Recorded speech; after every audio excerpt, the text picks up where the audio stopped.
we have also been listening today to many trends and what is required to put together a luxury tourism product. For me, there are 5 elements that are crucial. And in my experience doing product development exercises in different parts of the world, for me, what it helps the most is the element of food and wine. And I will elaborate on this right after. Then obviously, and it has been also discussed today, is to be able to offer off-the-beaten-path itineraries, which seems obvious, but it's not that simple to do. Then we also need a local reference. And I have an example from yesterday in the lovely dinner that was offered to us in the monastery.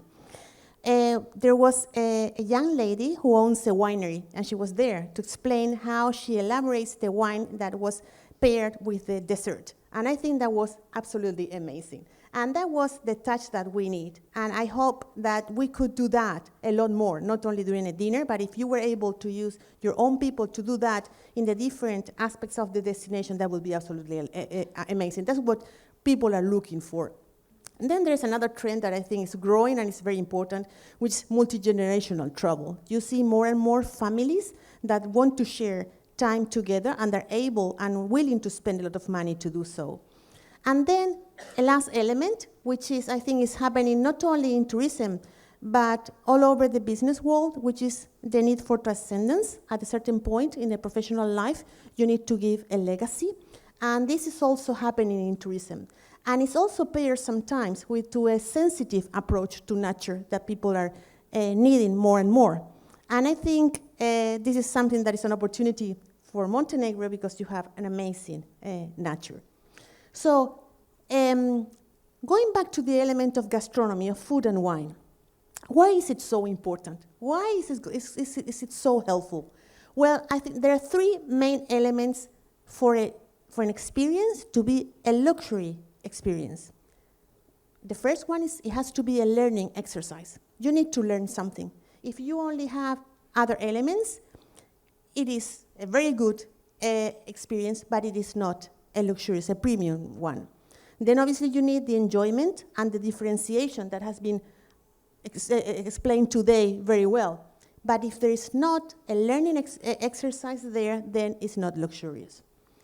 And what does it take to have differentiation, which we all agree is something absolutely crucial?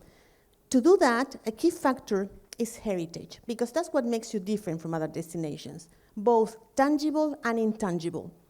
And when you talk about tangible, obviously you talk about buildings and art and so on.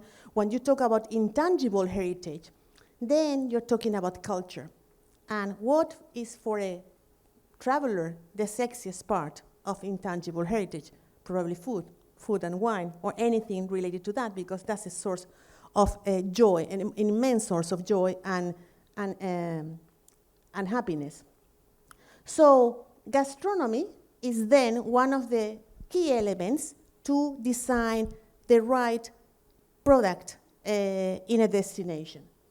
It does in every single segment, but it's particularly crucial for the high-end one.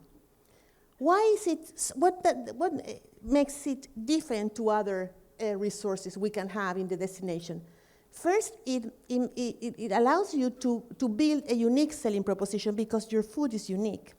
The way you cook it, your traditions, the elements you use in the destination to cook it, your own wine or any other elements there, that's absolutely unique. So that's a way, because hotels can be the same all over the world, restaurants, and people tend to implement the same kind of model in many destinations, but this is quite unique, so you should use it. Then, obviously, it showcases the authentic elements of the destination.